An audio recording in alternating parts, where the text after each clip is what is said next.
Hello दोस्तों, नमस्कार। बहुत दिनों के बाद मैं फिर से एसपी की पाठशाला जबलपुर के जो छात्र छात्राएं हैं जो यहाँ पर फिजिकल कर रहे हैं उनसे मिला हूँ। काफ़ी समय हो गए, लगभग 5 महीने बाद में मैं एक ग्राउंड एनालिसिस आपको बता रहा हूँ। हमारे साथ में हैं हमारे उपेंद्र सर, जो कि इनको ट्रेनिंग दे रहे हैं पिछले 7-8 महीनों से। एसपी की पाठशाला जो है, यहाँ पर लगभग 150 से ज़्यादा स्टूडेंट पहले फिजिकल कर रहे थे, लेकिन अभी मैं 4-5 महीने से आया नहीं था। अभी आया हूँ तो मैं सर से जानना चाहूँगा कि कैसी क्या बच्चों की स्ट्रेंथ है और अभी फिजिकल में कितना इम्प्रूवमेंट हुआ है। बीच बीच में ट्रायल भी लिया गया है इनका 3 से 4 बार, उसमें क्या इम्प्रूवमेंट हुआ, कितने बच्चे छोड़ के चले गए, उनके जाने का कारण क्या रहा। और बहुत सारे स्टूडेंट ऐसे रहे हैं जिनका किसी अदर एग्जाम में जो है सिलेक्शन हो गया है। तो सर, अभी वर्तमान में कितने बच्चे हैं आपके इसमें? हमारे पास 70 से 80 लड़के हैं। अभी 70 से 80 लड़के हैं। पहले 150 140 के पार था। बहुत सारे बच्चे कहाँ चले गए, या छोड़ के चले गए, या कहीं दूसरी एकेडमी? कई लोगों का रिटर्न में नहीं क्वालिफाई हुआ है, लेकिन जिनका हुआ है तो उसमें कई लड़कों का, जैसे इसका दिल्ली पुलिस में हो चुका है, भी रिजल्ट आया था। और कई लड़के अभी गर्मी के कारण आ नहीं रहे हैं। और जैसे हम लोग जो लड़के आ रहे हैं उसमें कई लड़के अच्छा कर रहे हैं। जैसे ये प्रिंस पटेल है हमारे यहाँ का, टॉपर लड़का है, अच्छा रनर भी है, गोला भी अच्छा है, लॉन्ग जंप भी अच्छी है। और एक हमारे तिवारी जी है, इनकी रनिंग भी बहुत अच्छी है। कुल मिला के 12-15 लड़के बढ़िया टॉपर लड़के हैं जो 80 तक पहुंच रहे हैं। 70 से 80 के बीच में नंबर आ रहे हैं।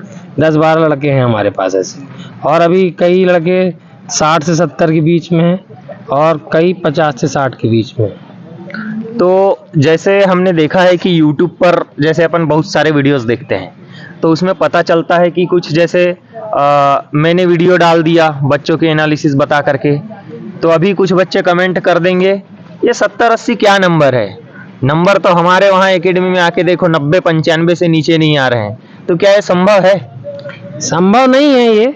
मान लीजिए अगर एक ग्रुप में है तो 2 लड़के मैं मान सकता हूँ कि 90 तक टच कर सकते हैं। बस मैं भी वही है, क्योंकि मैं छतरपुर गया, देवास गया, इधर अपने बालाघाट गया, बहुत सारे ग्राउंड एनालिसिस मैंने किया हूँ। यहाँ जबलपुर में भी 2-3 ग्राउंड एनालिसिस किया हूँ, लेकिन अभी तक मैंने ऐसा कोई टॉपर बंदा नहीं देखा है कि जो 90 प्लस और 95 प्लस ले आए होंगे। नहीं, एक पॉसिबल भी नहीं है, क्योंकि गर्मी इतनी पड़ रही है।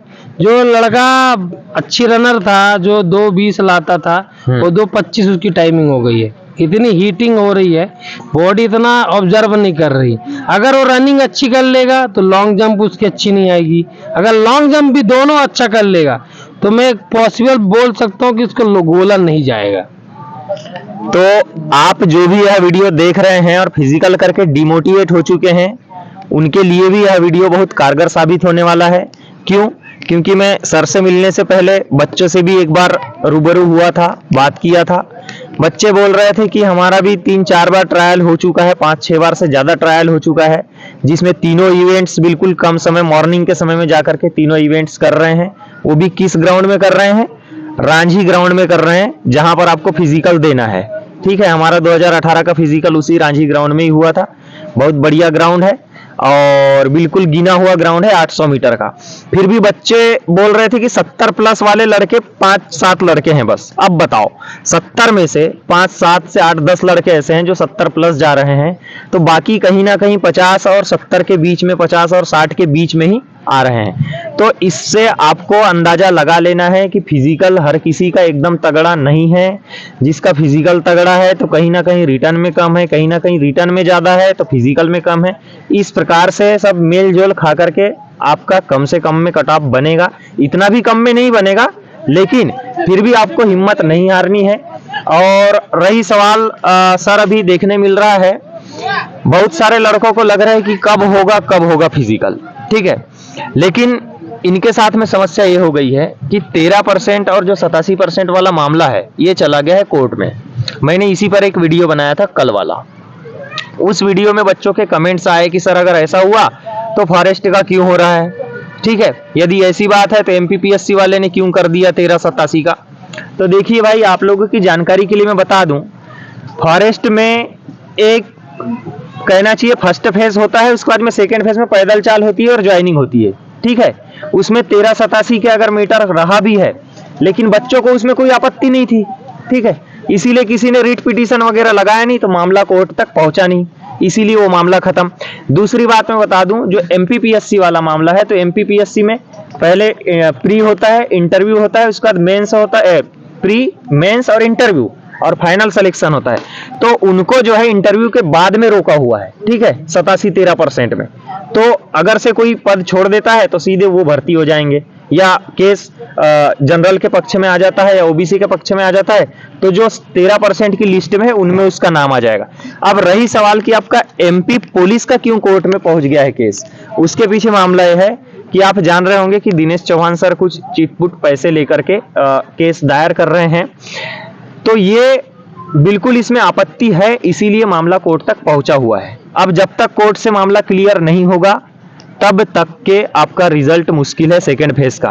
कारण उसके पीछे यही है कि आप अच्छी तरह से जान रहे हैं कि मामला कोर्ट में पहुंच गया है, और 87-13 वाले मैटर को यदि कोर्ट सिरे से नकार देता है कि नहीं ये गलत है, जो आयोग ने रिजल्ट दिया है बहुत सही दिया है, तो आपको कहना चाहिए फिजिकल के लिए बुलाया जाता है, जो सत्य है तो आपको फिजिकल के लिए बुला लिया जाएगा, अन्यथा नहीं बुलाया जाएगा। भले ही लेट लतीफ होता रहे, कोई जोर जबरदस्ती और इतनी जल्दबाजी नहीं है कि अभी वर्तमान में तत्काल में पुलिस की भर्ती करवाई जाए, ठीक है, क्योंकि आपको पता है कि पूरे 5 साल में इलेक्शन का समय एक ऐसा समय होता है जब पुलिस की सबसे ज्यादा आवश्यकता होती है, और वह जो है मध्य प्रदेश में विधानसभा लोकसभा दोनों चुनाव आपके निपट चुके हैं, ठीक है। तो इसी बात को लेकर के यह जानकारी देनी थी। बाकी अब इन सभी से तो चर्चा मैं कर ही लिया हूं, और जो बात यहाँ पर हम बोल रहे हैं वो सब कुछ ठीक ठाक है। हालांकि एक बात और है कि यदि आप फिजिकल कर रहे हैं और करते करते आपको ऐसा लग रहा है कि अभी नहीं हो रहा है या कुछ पढ़ाई कर लिया जाए, तो आप वो भी कर सकते हैं, फिजिकल को थोड़ा कम करके पढ़ाई पे ध्यान दे सकते हैं, है ना, क्योंकि आप भी देख रहे हैं कि पिछले 7-8-9 महीने से आप लोग फिजिकल कर रहे हैं। अब एक और अंतिम बात बता रहा हूं, उसके बाद फिर वीडियो यहीं पर हम विराम कर देंगे, फिर बाद में आपको और एक आध दिन एनालिसिस दिखा देंगे। कुछ बच्चों का कहना है कि सर हमारा नाम 13% में है, तो क्या हमको पिटीशन लगाना जरूरी है क्या? ठीक है, देखिए मेरे साथ ये इंसिडेंस हुआ है कि 2017 में हम लोग जनरल कैटेगरी से भर्ती हो गए थे। हम ओबीसी वाले हैं, लेकिन ज्यादा नंबर होने की वजह से हमको जनरल कैटेगरी में डाल दिया। इसी वजह से हमको एसएएफ मिल गया, जिला बल न मिलते हुए, तो हमको भी कोर्ट के चक्कर लगाने पड़े। तो 500-700 लड़के थे, तो उन्होंने उनमें से कुछ 20-30 लड़कों ने कोर्ट में केस दायर कर दिया 20-20 हजार रुपए दे करके, और अच्छा पैसा इकट्ठा करके, क्योंकि कोर्ट में केस लड़ने के लिए थोड़ा सा ज्यादा पैसा लगता है। अब कोर्ट हाई कोर्ट से मामला सुलझा नहीं तो सुप्रीम कोर्ट पहुंची, लेकिन वहां उन्हीं लड़कों का नाम आया जिनने पिटीशन लगाया था। हम इस भ्रम में रह गए कि हमारा नाम आ जाएगा, क्योंकि आदेश तो एक साथ निकलेगा कि 2017 बैच के जितने लड़के जनरल में गए हैं उनका आदेश एक साथ निकलेगा।